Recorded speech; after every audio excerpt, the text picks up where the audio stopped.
ang nag-deliver papunta sa bahay nila Pangulong Bongbong Marcos at Speaker Martin Romualdez mag-insert o magpasok ng 100 billion worth of projects sa BICAM. Sana po ay hindi nila ako mapatay bago ko mailabas ang lahat. Ginawa ko lang ang utos sa akin, pero ngayon, handa na akong harapin ang lahat. Ginagamit ng administrasyon ang buong resources ng bansa para tumahimik ako. That he will shoot me if I will talk. Gagamitin ako bilang panakipbutas sa kanilang kampanya laban sa korupsyon. Hindi na ako mananahimik, ilalabas ko ang lahat ng katotohanan. May resibo, may ebidensya, at may pangalan. Para sa bawat Pilipino, alam ko na buo ang galit ninyo sa akin ngayon. Nauunawaan ko rin kung bakit. Lalo na at malaki ang halagang nakataya. Pero bago kayo humusga, hayaan ninyong ipaliwanag ko ang buong katotohanan. Matagal akong hindi nagsalita dahil may direktang utos sa akin. Huwag nang bumalik ng Pilipinas at manahimik na lamang. Umalis ako noong July 19, 2025 para sa aking medical check-up. Nakaplanong bumalik pagkatapos ng SONA ni Pangulo. Pero habang papauwi na ako, tinawagan ako ni dating Speaker Martin Romualdez at sinabihan, "Stay out of the country. You will be well taken care of as instructed by the President." Noon naniniwala pa ako sa kanila, kaya't hindi ako bumalik. Tumikom ang aking bibig, sumunod ako, pero ang hindi ko alam, ang ibig pala nilang sabihin sa aalagaan ka namin ay gagamitin ako bilang panakipbutas sa kanilang kampanya laban sa korupsyon. Ginawa nila akong poster boy ng kanilang sariling kasinungalingan. Ngayon, hindi na ako mananahimik, ilalabas ko ang lahat ng katotohanan.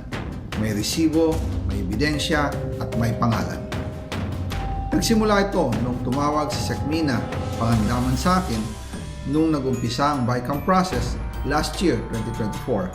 Ang sabi niya, katatapos lang ng meeting nila ni Pangulo at may instructions na mag-insert o magpasok ng 100 billion worth of projects sa BICAM. At sinabi pa ni Sekmina, you can confirm with Yusek Adrian Bersamin dahil magkasama sila sa meeting ni Pangulong BBM noong araw na yon. Tinawagan ko po agad si Yusek Adrian Bersamin at tinanong ko kung may instruction na ba ang Pangulo na magpasok ng 100 billion during their meeting. Ang sabi niya ay totoo nga po. Right after our conversation, tinawagan ko po si dating Speaker Martin Romualdez at nireport ko ang instructions ng Presidente to insert the 100 billion projects. At sinabi niya sa akin, what the President wants, he gets. After ng ilang araw, nag-set po ng meeting si Sekmina Pangandaman at Yusek Adrian Bersamin sa amin ni dating Speaker Martin Romualdez sa Aguado Building in front of Gate 4 ng Malacanang at nandun din po si Yusek Jojo Cadiz. During the meeting, binigay po ni Yusek Adrian Bersamin ang listahan na worth 100 billion. Tinanong ko po si Yusek Adrian kung saan galing ang listahan. Ang sagot niya, galing kay PBBM mismo at binigay niya ito mula sa brown leather bag. Nung sinabi po ni Yusek Adrian Bersamin yung brown leather bag, naalala ko noong nasa Singapore kami right after the elections, May 2022, sa Hilton Hotel, kami ni dating Speaker Martin and PBBM habang pauwi at pabalik ng Pilipinas, hinabol ng TSG ang brown leather bag at ang sabi ni PBBM, maiwan na lahat, wag lang ang brown leather bag. Kaya naniwala ako na utos talaga ito ng Pangulo. Pagkatapos ng ilang araw, I informed sina dating Speaker Martin Romualdez, Sekmina Pangandaman, Yusek Adrian Bersamin, and Yusek Jojo Cadiz na kung pwede 50 billion lang ang ipasok sa program funds dahil so sobra ang DPWH funds versus sa DepEd. In practice, hindi pwede na mas malaki ang budget ng DPWH kaysa edukasyon. And yung balance na 50 billion, ilagay na lang sa unprogrammed funds for the 2025 budget.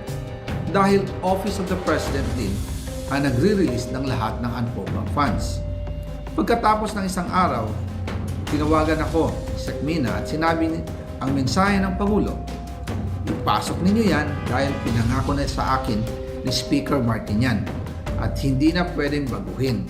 Kumbaga, ang utos ng hari hindi pwedeng mabali. Again, I informed the Speaker and asked clearance about the instructions ng Pangulo. At ang sabi niya, wala tayong magagawa. Kaya po nagtataka ako kung bakit sinasabi ni Pangulo na hindi niya makilala ang budget. Samantalang lahat na binawas at dinagdag sa mga ahensya ng gobyerno ay humihingi ng approval sa kanya si Sec. Mina Pangandaman.